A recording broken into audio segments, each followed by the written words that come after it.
ओम नमः शिवाय। प्रिय भक्तजनों, आप सभी का हार्दिक स्वागत है। आप सभी पर भगवान शिव माता गौरी की कृपा सदैव बनी रहे, इसी मंगल कामना के साथ आइए सुनते हैं आज की शिव महापुराण की कथा। आज की कथा में आप सुनेंगे लिंग पूजन का महत्व, प्रणव एवं पंचाक्षर मंत्र की महत्ता। तो आइए बड़े ही श्रद्धा भाव से भगवान शिव, माता गौरी, गणपति भगवान के चरणों में ध्यान करते हुए इस कथा को श्रवण करते हैं। नंदिकेश्वर कहते हैं ब्रह्मा और विष्णु भगवान शिव को प्रणाम कर चुपचाप उनके दाएं बाएं भाग में खड़े हो गए। उन्होंने पूजनीय महादेव जी को श्रेष्ठ आसन पर बैठाकर पवित्र वस्त्रों से उनका पूजन किया। इससे प्रसन्न होकर भगवान शिव ने दोनों देवताओं से मुस्कुरा कर कहा, पुत्र, आज तुम्हारे द्वारा की गई पूजा से मैं बहुत प्रसन्न हूँ। इसी कारण ये दिन परम पवित्र और महान होगा। ये तिथि शिवरात्रि के नाम से प्रसिद्ध होगी और मुझे परम प्रिय होगी। इस दिन जो भी मनुष्य मेरे लिंग अर्थात निराकार रूप की या मेरी मूर्ति अर्थात साकार रूप की दिन रात निराहार रहकर अपनी शक्ति के अनुसार निश्चल भाव से यथोचित पूजा करेगा, वह मेरा परम प्रिय भक्त होगा। पूरे वर्ष भर निरंतर मेरी पूजा करने पर जो फल मिलता है, वह फल शिवरात्रि को मेरा पूजन करके मनुष्य तत्काल प्राप्त कर लेता है।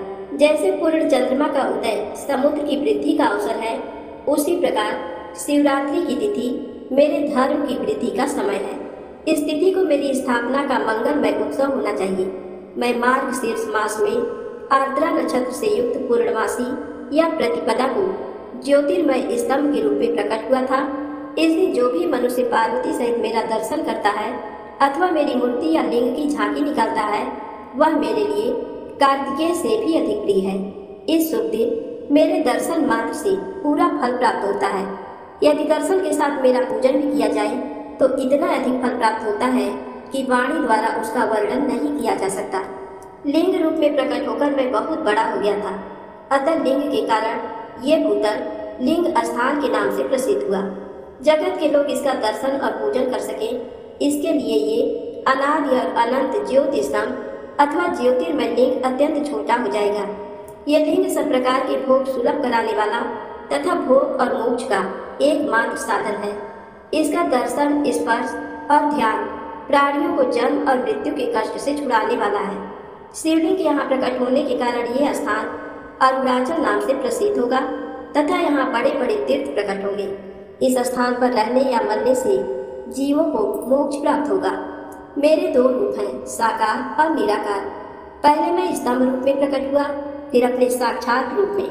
ब्रह्म भाव मेरा निराकार रूप है तथा महेश्वर भाव मेरा साक्षात रूप है।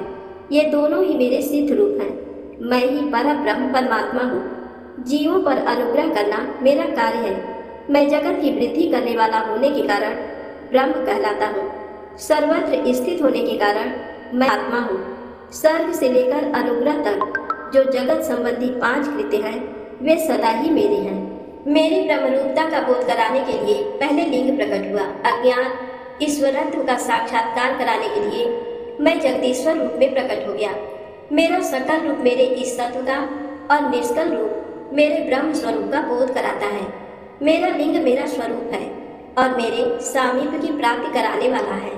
मेरे लिंग की स्थापना करने वाले मेरे उपासक को मेरी समानता की प्राप्ति हो जाती है तथा मेरे साथ एकत्व का अनुभव करता हुआ संसार सागर से मुक्त हो जाता है।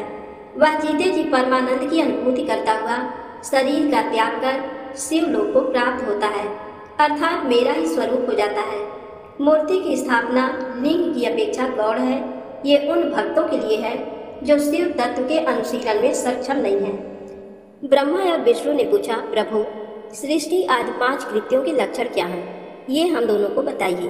भगवान से बोले, मेरे कर्तव्यों को समझना अत्यंत गहन है, तथापि मैं कृपा पूर्वक तुम्हें बता रहा हूँ। सृष्टि, पालन, संहार, तिरोभाव और अनुग्रह मेरे जगत संबंधी 5 कार्य हैं जो नित्य सिद्ध हैं। संसार की रचना का आरंभ सृष्टि कहलाता है।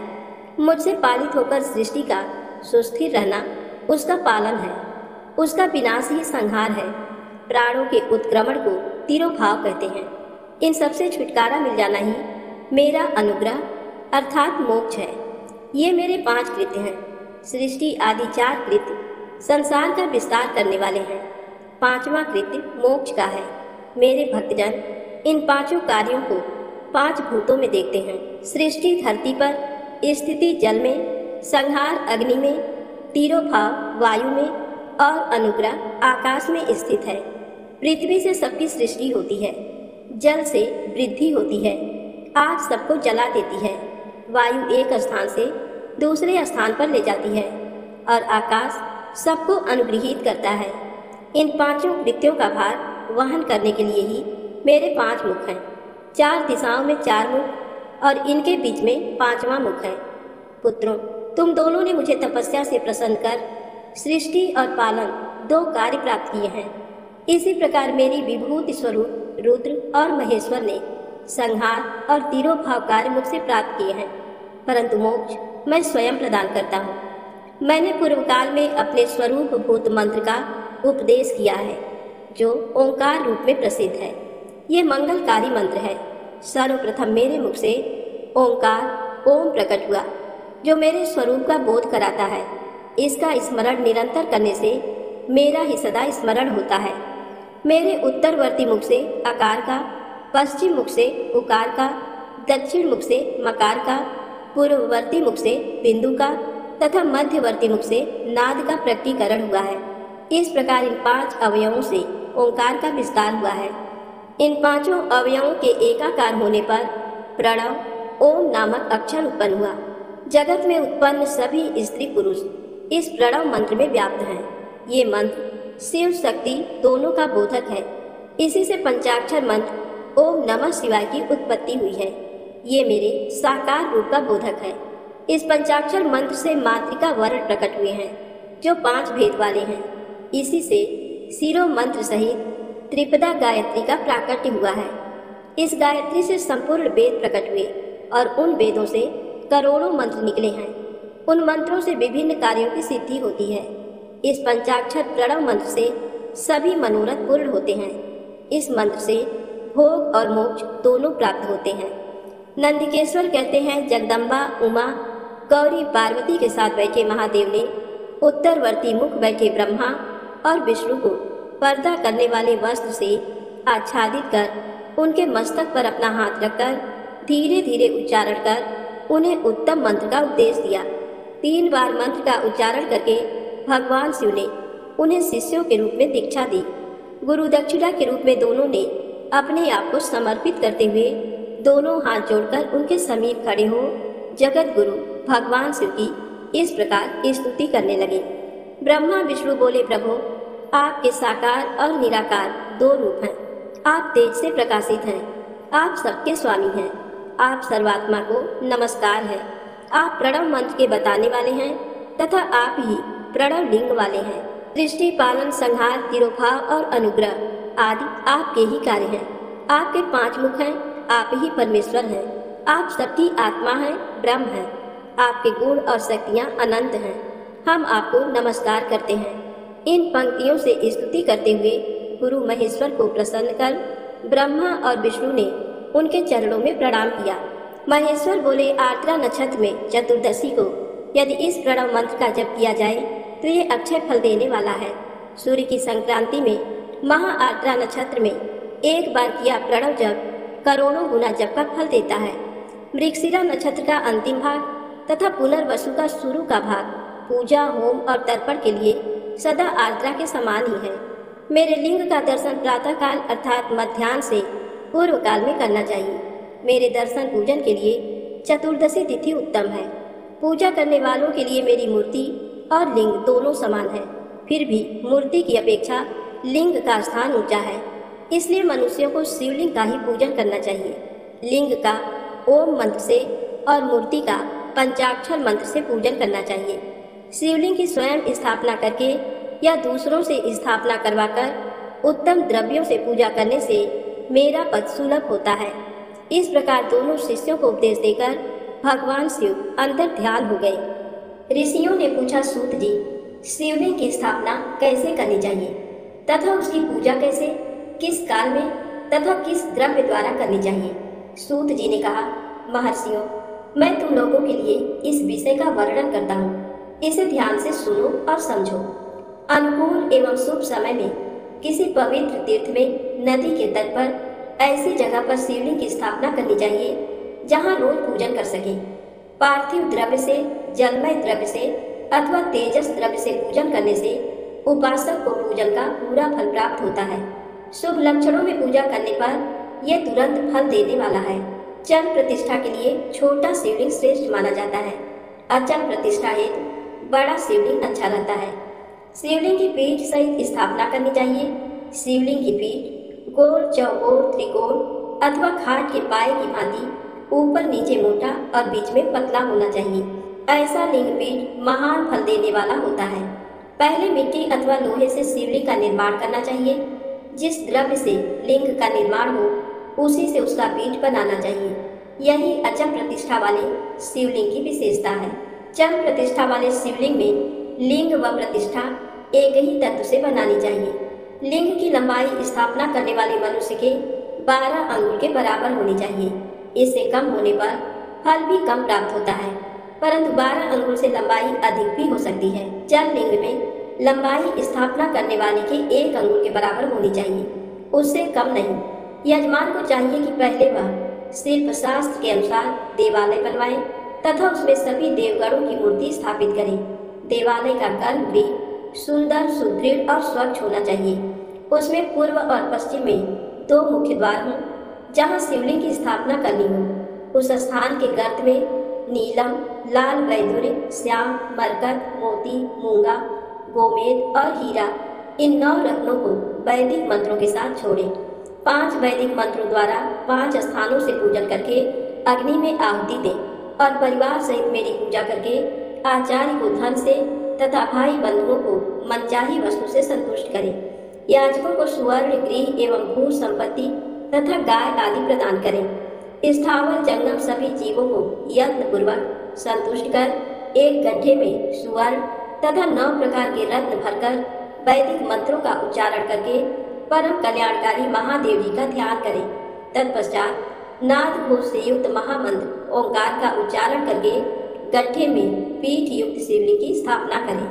वहाँ परम सुंदर मूर्ति की भी स्थापना करनी चाहिए तथा भूमि संस्कार की विधि जिस प्रकार शिवलिंग के लिए की गई है उसी प्रकार मूर्ति की प्रतिष्ठा भी करनी चाहिए। मूर्ति की स्थापना अर्थात प्रतिष्ठा पंचाक्षर मंत्र से करनी चाहिए। मूर्ति को बाहर से भी लिया जा सकता है, परंतु वह साधु पुरुषों द्वारा पूजित हो। इस प्रकार शिवलिंग व मूर्ति द्वारा की गई महादेव जी की पूजा शिव पद प्रदान करने वाली है। स्थावर और जंगम से लिया भी 2 तरह का हो गया है। वृक्ष लता आदि को स्थावर लिंग कहते हैं और कृमि कीट आदि को जंगम लिंग। स्थावर लिंग को सींचना चाहिए तथा जंगम लिंग को आहार एवं जल देकर तृप्त करना चाहिए। यूं चराचर जीवों को भगवान शंकर का प्रतीक मानकर उनका पूजन करना चाहिए। इस तरह महालिंग की स्थापना करके विविध उपचारों द्वारा उसका रोज पूजन करें तथा देवालय के पास ध्वजारोहण करें। शिवलिंग साक्षात शिव का पद प्रदान करने वाला है। आवाहन, आसन, अर्घ्य, पाद्य, पाद्यार्घ्य, आचमन, स्नान, वस्त्र, यज्ञोपवीत, गंध, पुष्प, धूप, दीप, नैवेद्य, तांबूल, समर्पण, नीराजन, नमस्कार और विसर्जन, ये 16 उपचार हैं। इनके द्वारा पूजन करें। इस तरह किया गया भगवान शिव का पूजन शिव पद की प्राप्ति कराने वाला है। सभी शिवलिंगों की स्थापना के उपरांत चाहे वे मनुष्य द्वारा स्थापित, ऋषियों या देवताओं द्वारा अथवा अपने आप प्रकट हुए हों, सभी का उपयुक्त विधि से पूजन करना चाहिए, तभी फल प्राप्त होता है। उसकी परिक्रमा और नमस्कार करने से शिव पद की प्राप्ति होती है। शिवलिंग का नियम पूर्वक दर्शन भी कल्याणकारी होता है। मिट्टी, आटा, गाय के गोबर, फूल, कनेर, पुष्प, फल, गुड़, मक्खन, भस्म अथवा अन्न से शिवलिंग बनाकर प्रतिदिन पूजन करें तथा प्रतिदिन 10,000 प्रणव मंत्रों का जाप करें अथवा दोनों संध्याओं के समय 1 सहस्त्र प्रणव मंत्रों का जाप करें। इससे भी शिव पद की प्राप्ति होती है। जप काल में प्रणव मंत्र का उच्चारण मन की शुद्धि करता है। नाद और बिंदु से युक्त ओंकार को कुछ विद्वान समान प्रणव कहते हैं। प्रतिदिन 10,000 पंचाक्षर मंत्र का जाप अथवा दोनों संध्याओं को 1 सहस्त्र मंत्र का जाप शिव पद की प्राप्ति कराने वाला है। सभी ब्राह्मणों के लिए प्रणव से युक्त पंचाक्षर मंत्र अति फलदायक है। कलश से किया स्नान, मंत्र की दीक्षा, मातृकाओं का न्यास, सत्य से पवित्र अंतःकरण, ब्राह्मण तथा ज्ञानी गुरु सभी को उत्तम माना गया है। पंचाक्षर मंत्र का 5 करोड़ जाप करने से मनुष्य भगवान शिव के समान हो जाता है। 1, 2, 3 अथवा 4 करोड़ जाप करके मनुष्य क्रमशः ब्रह्मा, विष्णु, रुद्र तथा महेश्वर का पद प्राप्त कर लेता है। यदि 1000 दिनों तक प्रतिदिन 1 सहस्त्र जाप पंचाक्षर मंत्रों का किया जाए और प्रतिदिन ब्राह्मण को भोजन कराया जाए तो इससे अभीष्ट कार्य की सिद्धि होती है। ब्राह्मण को प्रतिदिन प्रातःकाल 1008 बार गायत्री मंत्र का जाप करना चाहिए, क्योंकि गायत्री मंत्र शिव पद की प्राप्ति कराता है। वेद मंत्रों और वैदिक सूक्तियों का भी नियम से जाप करें। अन्य मंत्रों में जितने अक्षर हैं उनके उतने लाख जाप करें। इस प्रकार यथाशक्ति जाप करने वाला मनुष्य मोक्ष प्राप्त करता है। अपनी पसंद से कोई एक मंत्र अपनाकर प्रतिदिन उसका जाप करें अथवा ओम का नित्य 1 सहस्त्र जाप करें। ऐसा करने से संपूर्ण मनोरथों की सिद्धि होती है। जो मनुष्य भगवान शिव के लिए फुलवाड़ी या बगीचे लगाता है तथा शिव मंदिर में झाड़ने बुहारने का सेवा कार्य करता है, ऐसे शिव भक्त को पुण्य कर्म की प्राप्ति होती है। अंत समय में भगवान शिव से मोक्ष प्रदान करते हैं। काशी में निवास करने से भी योग और मोक्ष की प्राप्ति होती है। इसलिए आमरण भगवान शिव के क्षेत्र में निवास करना चाहिए। उस क्षेत्र में स्थित बावड़ी, तालाब, कुआं और पोखर को शिवलिंग समझकर वहां स्नान, दान और जाप करके मनुष्य भगवान शिव को प्राप्त कर लेता है। जो मनुष्य शिव के क्षेत्र में अपने किसी वृद्ध संबंधी का दाह, दशा, मासिक श्राद्ध अथवा वार्षिक श्राद्ध करता है अथवा अपने पितरों को पिंड देता है, वह तत्काल सभी पापों से मुक्त हो जाता है और अंत में शिव पद प्राप्त करता है। लोक में अपने वर्ण के अनुसार आचरण करने व सदाचार का पालन करने से शिव पद की प्राप्ति होती है। निष्काम भाव से किया गया कार्य अभीष्ट फल देने वाला एवं शिव पद प्रदान करने वाला होता है। दिन के प्रातः, मध्याह्न और सायं 3 विभाग होते हैं। इनमें सभी को एक एक प्रकार के कर्म का प्रतिपादन करना चाहिए। प्रातःकाल रोजाना दैनिक शास्त्र कर्म, मध्याह्न सकाम कर्म तथा सायंकाल शांति कर्म के लिए पूजन करना चाहिए। इसी प्रकार रात्रि में 4 प्रहर होते हैं। उनमें से बीच के 2 प्रहर निशीथ काल कहलाते हैं। इसी काल में पूजा करनी चाहिए, क्योंकि ये पूजा अभीष्ट फल देने वाली है। कलयुग में कर्म द्वारा ही फल की सिद्धि होगी। इस प्रकार विधि पूर्वक और समयानुसार भगवान शिव का पूजन करने वाले मनुष्य को अपने कर्मों का पूरा फल मिलता है। ऋषियों ने कहा, सूत जी, ऐसे पुण्य क्षेत्र कौन कौन से हैं जिनका आश्रय लेकर सभी स्त्री पुरुष शिव पद को प्राप्त कर लें? कृपया कर हमें बताइए। सूत जी बोले, हे विद्वान और बुद्धिमान महर्षियों, मैं मोक्ष देने वाले शिव क्षेत्रों का वर्णन कर रहा हूँ। पर्वत, वन और काननों सहित इस पृथ्वी का विस्तार 50 करोड़ योजन है। भगवान शिव की इच्छा से पृथ्वी ने सभी को धारण किया है। भगवान शिव ने भूतल पर विभिन्न स्थानों पर वहाँ के प्राणियों को मोक्ष देने के लिए शिव क्षेत्र का निर्माण किया है। कुछ क्षेत्रों को देवताओं और ऋषियों ने अपना निवास स्थान बनाया है, इसलिए उसमें तीर्थत्व प्रकट हो गया है। बहुत से तीर्थ ऐसे हैं जो स्वयं प्रकट हुए हैं। तीर्थ क्षेत्र में जाने पर मनुष्य को सदा स्नान, दान और जप करना चाहिए, अन्यथा मनुष्य रोग, गरीबी तथा मूर्खता आदि दोषों का भागी हो जाता है। जो मनुष्य अपने देश में मृत्यु को प्राप्त होता है वह इस पुण्य के फल से दोबारा मनुष्य योनि प्राप्त करता है, परंतु पापी मनुष्य दुर्गति को ही प्राप्त करता है। हे ब्राह्मणों, पुण्य क्षेत्र में किया गया पाप कर्म अधिक दृढ़ हो जाता है, अतः पुण्य क्षेत्र में निवास करते समय पाप कर्म करने से बचना चाहिए। सिंधु और सतलज नदी के तट पर बहुत से पुण्य क्षेत्र हैं। सरस्वती नदी परम पवित्र और 60 मुख वाली है, अर्थात उसकी 60 धाराएं हैं। इन धाराओं के तट पर निवास करने से परम पद की प्राप्ति होती है। हिमालय से निकली हुई पुण्य सलीला गंगा 100 मुख वाली नदी है। इसके तट पर काशी, प्रयाग आदि पुण्य क्षेत्र हैं। मकर राशि में सूर्य होने पर गंगा की तटभूमि अधिक प्रशस्त एवं पुण्यदायक हो जाती है। सोनभद्र नदी की 10 धाराएं हैं। बृहस्पति के मकर राशि में आने पर ये अत्यंत पवित्र तथा अभीष्ट फल देने वाली है। इस समय यहाँ स्नान और उपवास करने से विनायक पद की प्राप्ति होती है। पुण्य सलीला महानदी नर्मदा के 24 मुख हैं। इसमें स्नान करके तट पर निवास करने से मनुष्य को वैष्णव पद की प्राप्ति होती है। तमसा के 12 तथा रेवा के 10 मुख हैं। परम पुण्यमयी गोदावरी के 21 मुख हैं। ये ब्रह्म हत्या तथा गोवध पाप का नाश करने वाली एवं रुद्र लोक देने वाली है। कृष्णवेणी नदी समस्त पापों का नाश करने वाली है। इसके 18 मुख हैं तथा ये विष्णु लोक प्रदान करने वाली है। तुंगभद्रा 10 मुखी है एवं ब्रह्मलोक देने वाली है। सुवर्णमुखी के 9 मुख हैं। ब्रह्मलोक से लौटे जीव इसी नदी के तट पर जन्म लेते हैं। सरस्वती नदी, पंपा सरोवर, कन्याकुमारी, अंतरीप तथा शुभ कारक श्वेत नदी सभी पूरे क्षेत्र हैं। इनके तट पर निवास करने से इंद्रलोक की प्राप्ति होती है। महानदी कावेरी परम पुण्यमयी है। इसके 27 मुख हैं। ये संपूर्ण अभिष्ट वस्तुओं को देने वाली है। इसके तट ब्रह्मा विष्णु का पद देने वाले हैं। कावेरी के जो तट शैव क्षेत्र के अंतर्गत हैं वे अभिष्ट फल तथा शिवलोक प्रदान करने वाले हैं। नैमिषारण्य तथा बद्रिकाश्रम में सूर्य और बृहस्पति के मेष राशि में आने पर स्नान और पूजन करने से ब्रह्मलोक की प्राप्ति होती है। सिंह और कर्क राशि में सूर्य की संक्रांति होने पर सिंधु नदी में किया स्नान तथा केदार तीर्थ के जल का पान एवं स्नान ज्ञानदायक माना जाता है। बृहस्पति के सिंह राशि में स्थित होने पर भाद्र मास में गोदावरी के जल में स्नान करने से शिवलोक की प्राप्ति होती है। ऐसा स्वयं भगवान शिव ने कहा था। सूर्य और बृहस्पति के कन्या राशि में स्थित होने पर यमुना और सोनभद्र में स्नान से धर्मराज और गणेश लोक में महान भोग की प्राप्ति होती है। ऐसी महर्षियों की मान्यता है। सूर्य और बृहस्पति के तुला राशि में होने पर कावेरी नदी में स्नान करने से भगवान विष्णु के वचन की महिमा से अभीष्ट फल की प्राप्ति होती है। मार्गशीर्ष माह में सूर्य और बृहस्पति के वृश्चिक राशि में आने पर नर्मदा में स्नान करने से विष्णु पद की प्राप्ति होती है। सूर्य और बृहस्पति के धनु राशि में होने पर सुवर्णमुखी नदी में किया स्नान शिवलोक प्रदान करने वाला है। मकर राशि में सूर्य और बृहस्पति के माघ मास में होने पर गंगा जी में किया गया स्नान शिवलोक प्रदान कराने वाला है।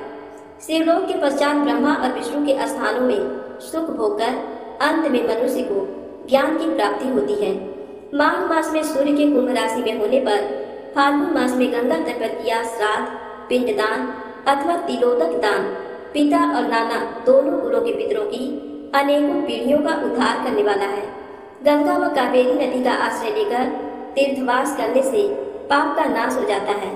ताम्रपर्णी और वेगवती नदियां ब्रह्मलोक की प्राप्ति रूप फल देने वाली हैं। इनके तट पर स्वर्गदायक क्षेत्र है। इन नदियों के मध्य में बहुत से पूर्ण क्षेत्र हैं। यहाँ निवास करने वाला मनुष्य अभीष्ट फल का भागी होता है। सदाचार, उत्तम वृत्ति तथा सद्भावना के साथ मन में दया भाव रखते हुए विद्वान पुरुष को तीर्थ में निवास करना चाहिए, अन्यथा उसे फल नहीं मिलता। पुण्य क्षेत्र में जीवन बिताने का निश्चय करने पर तथा वास करने पर पहले का सारा पाप तत्काल नष्ट हो जाएगा, क्योंकि पुण्य को ऐश्वर्यदायक कहा जाता है। हे ब्राह्मणों, तीर्थ में वास करने पर उत्पन्न पुण्य कायिक, वाचिक और मानसिक सभी पापों का नाश कर देता है। तीर्थ में किया मानसिक पाप कई कल्पों तक पीछा नहीं छोड़ता। ये केवल ध्यान से ही नष्ट होता है। वाचिक पाप जाप से तथा कायिक पाप शरीर को सुखाने जैसे कठोर तप से नष्ट होता है। अतः सुख चाहने वाले पुरुष को देवताओं की पूजा करते हुए और ब्राह्मणों को दान देते हुए पाप से बचकर ही तीर्थ में निवास करना चाहिए। ऋषियों ने कहा, हे सूत जी, आप हमें वह सदाचार सुनाइए जिससे विद्वान पुरुष पूरे लोकों पर विजय पाता है। स्वर्ग प्रदान करने वाले धर्ममय तथा नरक का कष्ट देने वाले अधर्ममय आचारों का वर्णन कीजिए। सूत जी बोले, सदाचार का पालन करने वाला मनुष्य ही ब्राह्मण कहलाने का अधिकारी है। वेदों के अनुसार आचार का पालन करने वाले एवं वेद के अभ्यासी ब्राह्मण को विप्र कहते हैं। सदाचार, वेदाचार तथा विद्या गुणों से युक्त होने पर उसे द्विज कहते हैं। वेदों का कम आचार तथा कम अध्ययन करने वाले एवं राजा के पुरोहित अथवा सेवक ब्राह्मण को क्षत्रिय ब्राह्मण कहते हैं। जो ब्राह्मण कृषि या वाणिज्य कर्म करने वाला है तथा ब्राह्मणोचित आचार का भी पालन करता है वह वैश्य ब्राह्मण है तथा स्वयं खेत जोतने वाला शूद्र ब्राह्मण कहलाता है। जो दूसरों के दोष देखने वाला तथा परद्रोही है उसे चांडाल द्विज कहते हैं। क्षत्रियों में जो पृथ्वी का पालन करता है वह राजा है तथा अन्य मनुष्य राजत्वहीन क्षत्रिय माने जाते हैं। जो धान्य आदि वस्तुओं का क्रय विक्रय करता है वह वैश्य कहलाता है। दूसरों को वणिक कहते हैं। जो ब्राह्मणों, क्षत्रियों और वैश्यों की सेवा में लगा रहता है शूद्र कहलाता है। जो शूद्र हल जोतता है उसे वृषभ समझना चाहिए। इन सभी वर्गों के मनुष्यों को चाहिए कि वे ब्रह्म मुहूर्त में उठकर पूर्व की ओर मुख करके देवताओं का, धर्म का, अर्थ का, उसकी प्राप्ति के लिए उठाए जाने वाले क्लेशों का तथा आय और व्यय का चिंतन करें। रात के अंतिम प्रहर के मध्य भाग में मनुष्य को उठकर मल मूत्र त्याग करना चाहिए। घर से बाहर शरीर को ढककर जाकर उत्तराभिमुख होकर मल मूत्र का त्याग करें। जल, अग्नि, ब्राह्मण तथा देवताओं का स्थान बचाकर बैठें। उठने पर उस ओर न देखें। हाथ पैरों की शुद्धि करके 8 बार कुल्ला करें। किसी वृक्ष के पत्ते से दातुन करें। दातुन करते समय तर्जनी उंगली का उपयोग नहीं करें। तदनंतर जल संबंधी देवताओं को नमस्कार कर मंत्र पाठ करते हुए जलाशय में स्नान करें। यदि कंठ तक या कमर तक पानी में खड़े होने की शक्ति ना हो तो घुटने तक जल में खड़े होकर ऊपर जल छिड़क कर मंत्रोच्चारण करते हुए स्नान कर तर्पण करें। इसके उपरांत वस्त्र धारण कर उत्तरीय भी धारण करें। नदी अथवा तीर्थ में स्नान करने पर उतारे हुए वस्त्र वहां ना धोएं। उसे किसी कुएं, बावड़ी अथवा घर ले जाकर धोएं। कपड़ों को निचोड़ने से जो जल गिरता है वह एक श्रेणी के पितरों की तृप्ति के लिए होता है। इसके बाद जाबाल उपनिषद में बताए गए मंत्र से भस्म लेकर लगाएं। इस विधि का पालन करने से पूर्व यदि भस्म गिर जाए तो गिराने वाला मनुष्य नरक में जाता है।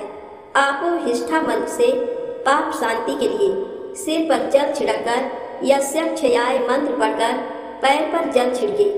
आपो हिष्ठा में 3 ऋचाएं हैं। पहली ऋचा का पाठ कर पैर, मस्तक और हृदय में जल छिड़के।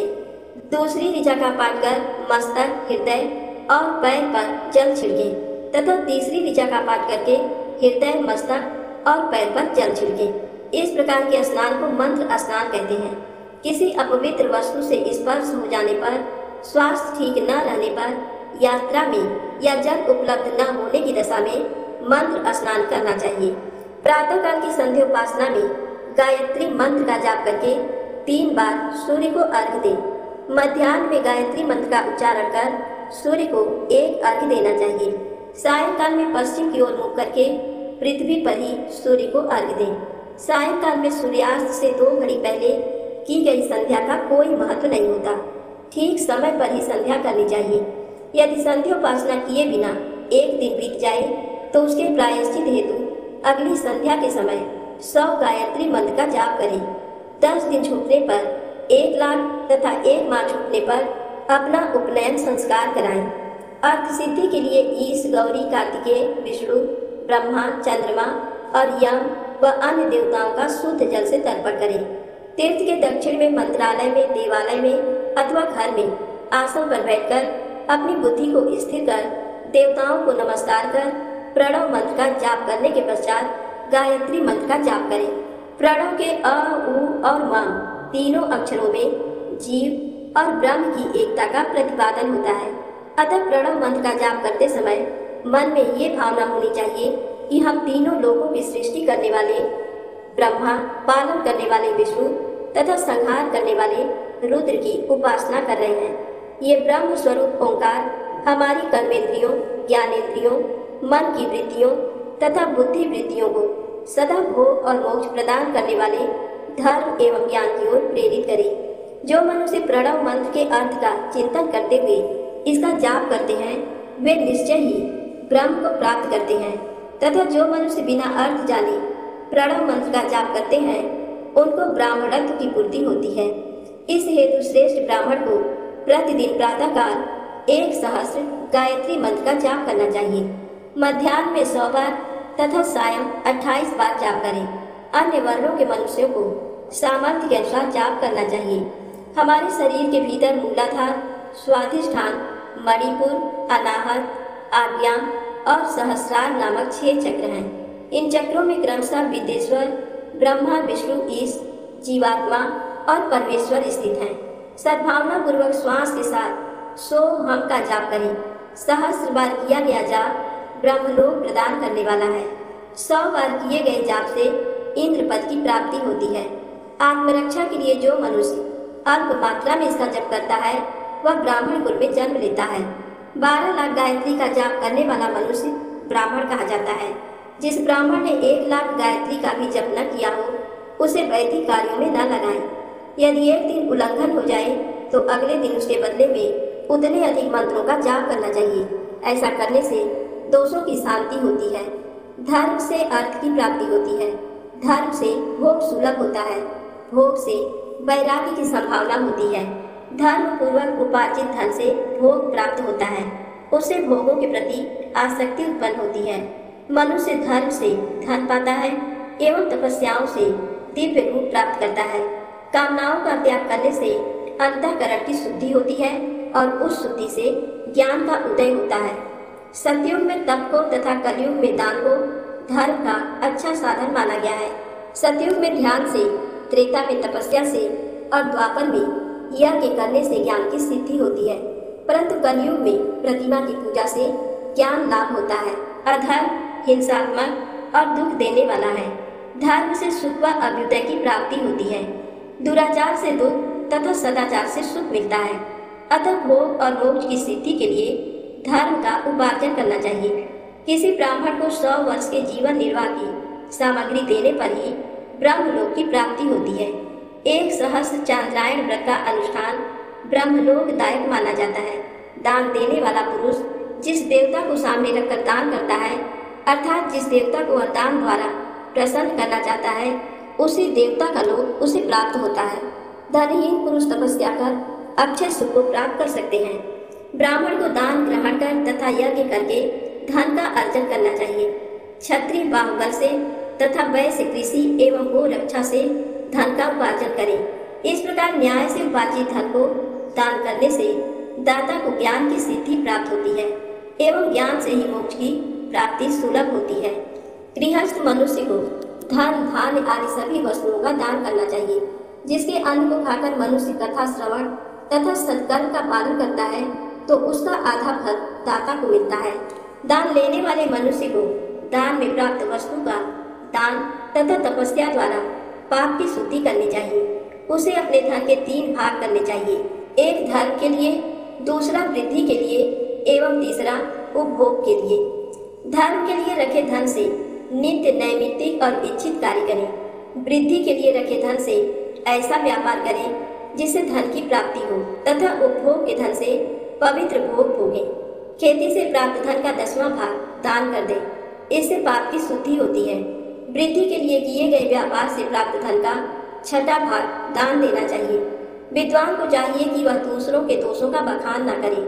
ब्राह्मण भी दोषवश दूसरों के सुने या देखे हुए छिद्र को कभी प्रकट न करें। विद्वान पुरुष ऐसी बात न कहे जो समस्त प्राणियों के हृदय में रोष पैदा करने वाली हो।